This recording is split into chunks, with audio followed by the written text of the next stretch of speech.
আসসালামু আলাইকুম। আজকে একটা নিউজে দেখলাম যে শ্রীলঙ্কা বলতেছে যে যদি মব করা হয়, মব তৈরি করলে আপনাদের মানে ওটার বিরুদ্ধে ব্যবস্থা নেওয়া হবে। তো বাংলাদেশে মবের ডেফিনিশন কোন জায়গা থেকে আসবে? এটা কি ওই আপার দেশ থেকে আসবে? মবের যে ডেফিনিশন এটা কি এখন মানে যারা আছে তারা ঠিক করে দিবে যে মব এটা মব না? আর মব যদি মানে ক্যান্সেলই করতে চান, আপনারা এটাকে বাদ দিতে চান, তাহলে বাংলাদেশে যে বাংলাদেশ ব্যাংকে যে গভর্নরকে সরানো হলো, এটা কি করে করা হইলো? তারপরে নির্বাচনের আগে ইসি কার্যালয়ের সামনে কারা আন্দোলন করছিল ওই যে ঋণ খেলাপিদেরকে নির্বাচনে বৈধতা দেওয়ার জন্য? তারপরে বিদেশে যারা থাকে দ্বৈত নাগরিক নিয়ে নির্বাচন করতে পারবে, এরা কারা করছিল? এইটা কি মব না? আপনাদের ক্ষেত্রে যেটা মনে হবে মব, সেটা মব, মানে নিজেরা যেটা করবেন সেটা মব না। আর অন্যরা যারা গণতন্ত্রের জন্য, যারা বাক স্বাধীনতার জন্য কথা বলবে, তাদের জন্য সেটা মব হয়ে যাবে না। আর একটা নিউজ দেখলাম, সেটা হচ্ছে এক শিক্ষক এই আমাদের স্বরাষ্ট্রমন্ত্রীকে নিয়ে কি বাজে মন্তব্য বা যেটাই বলুক না কেন, যে এটা যে কোনো একটা মন্তব্য করছে, সেই জন্য তাকে ওই বহিষ্কার করা হয়েছে, তাকে আইনের আওতায় নিয়ে আসা হয়েছে। এখন বিষয় হচ্ছে যে বাংলাদেশে মানে সরকার যখন ক্ষমতায় আসে তখন কি মানে একটা আইন থাকে, আর যখন বিরোধী দল থাকে তখন তাদের ক্ষেত্রে গণতন্ত্র বাক স্বাধীনতার কথা আসে। বাংলাদেশে শেখ হাসিনা 14 বছরের বালক যখন শেখ হাসিনা একটা কথা বলছিল, তাকে পুলিশ ধরে নিয়ে জেলখানায় ভরছিল।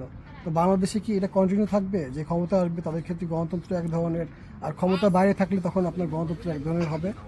তো আর একটা বিষয় হচ্ছে যে আপনার ওই যে একটা বিশ্ববিদ্যালয় দেখলাম, একটা কলেজ দেখলাম, এক শিক্ষক বলতেছে লাগা এলাকা ধান লাগা, লাগা এলাকা ধান লাগা। কি অশ্লীলভাবে, কি অবাচনভঙ্গি, কি তার মানে অ্যাটিটিউড! তো এইসব শিক্ষকরা ওই যে তেলামি করবে, মানে চগুলখুরি করবে, মানে আপার মতন তেল দিবে, তখন আর কোনো সমস্যা নাই। যখন একটা শিক্ষক তার বাক স্বাধীনতার জন্য বিএনপির বিরুদ্ধে বা যে কোনো নেতার বিরুদ্ধে কথা বলবে, তখন আপনাদের জন্য সমস্যা হয়ে যায় না? একই দেশে আপনাদের জন্য এক আইন, মানে আপনাদের পক্ষে যে বলবে তার জন্য এক আইন, আর যে বিপক্ষে বলবে তার জন্য অন্য আইন। এটা কি বাংলাদেশি গণতন্ত্র? এটাই কি মেইন স্ট্রিম? এটাই কি চেতনা? সর্বশেষ যে বিষয় নিয়ে বলবো, বাংলাদেশে জামাতের আমিরকে নিয়ে ওই একজন দাঁড়িয়ালা ছিল না, আওয়ামী লীগ সরকার যখন ক্ষমতা ছিল, এখন বড় বড় কথা বলতেছে, নিজের নেতা কর্মীদেরকে মারতেছে মিছিলে গিয়ে। নেতা জানেন নাকি, এই করবেন নাকি, সেই করেন নাকি, জুলাই আন্দোলনের নেতা আপনি, আপনি এই করছেন সেই করছেন, যে একটা আছে না, এই বাদরটা জামাতের আমিরকে নিয়ে বলতেছে, বাজে বাজে মন্তব্য করতেছে। এইসব নিয়ে কথা বলতেও লজ্জা লাগে, ঘৃণা লাগে, আর এইসব ধরনের মানুষকে নিয়েও লজ্জা লাগে, ঘৃণা লাগে।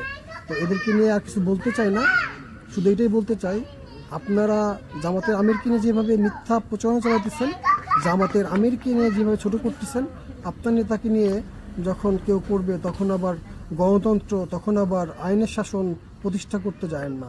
অন্যকে নিয়ে, অন্য দলের প্রধানকে নিয়ে কথা বলার আগে নিজেরা ভাবে চিন্তে বলবেন যে আপনাদের ঘাড়েও ওইটা আসতে পারে। এই যে পাঙ্গাস মাছ আছে না, কি ইসরাফিল না কি, মানে কি বলবো, প্রস অ্যান্ড প্রস। তো এরা বলতেছে যে মির্জা আব্বাসের ইসের জন্য, মানে এই শারীরিক অবস্থার জন্য নাসিরুদ্দিন পাটোয়ারি 80% দায়ী। তো 80%-এর পার্সেন্টেজটা কী করলো? তুই করছিস? এর মতো পাঙ্গাস মাছ, ইসলাম বিদ্বেষী, তোদের কাছ থেকে কি 80% নাসিরুদ্দিন পাটোয়ারি দায়ী মির্জা আব্বাসের অসুস্থতার জন্য? তোর কাছ থেকে হিসাব নিতে হবে। মির্জা আব্বাসকে তো মন্ত্রিত্ব দেয় নাই, মির্জা আব্বাস বয়স হয়েছে। আর চান্দাবাজ যদি চান্দাবাজ বলে, তাহলে এতে সমস্যা কী? যদিও তার অসুস্থতার ভিডিও দেখে বা ছবি দেখে খারাপ লাগতেছে, যদি সে সুস্থতা পায়, যদি সে চান্দাবাজি ছায়া দেয়, অবশ্যই তার জন্য মানুষ তাকে ভালো বলবে এবং তার পক্ষে থাকবে। যদি সুস্থ হওয়ার পর যদি আবার চান্দা তুলে, চান্দাবাজ যদি চান্দাবাজ বলা হয়, তাহলে নাসিরুদ্দিন পাটোয়ারির সমস্যা কী? খালি নাসিরুদ্দিন পাটোয়ারি তো চান্দাবাজ বলে না, এই যারা বর্তমানে আছে তাদেরকে সবাইকে তো চান্দাবাজ বলে। চান্দাবাজদেরকে তো আপনারা বৈধতা দিচ্ছেন, বৈধতা দিয়ে এটাকে লিগেল করতেছে চান্দাবাজি। এই ক্ষেত্রে কোনো চেতনা নাই। এটাই হচ্ছে মেইন স্ট্রিম। বাংলাদেশের যে অবস্থা, আপার মতন বেশি শয়তান না আপনারা। এরকম যদি করেন তাহলে আপার মতন এই 15 বছরও টিকতে পারবেন না বলে বাংলাদেশের জনগণ মনে করে। আর এইসব যে কালমুখী, ওই পাঙ্গাস মাছমুখী, এইসব ওই মানে কি বলবো, খারাপ কথা মুখে আসে, বলবো না। এদের কাছ থেকে বাংলাদেশের গণতন্ত্র, বাংলাদেশের রাজনীতি বাংলাদেশের জনগণ আশা করে না, কিন্তু তারপরে এদের কাছ থেকে শুনতে হয়। এতে বাংলাদেশের মানুষরা লজ্জা পায়, ঘৃণা পায়। আপনি ভালো থাকবেন। আল্লাহ হাফিজ। আসসালামু আলাইকুম।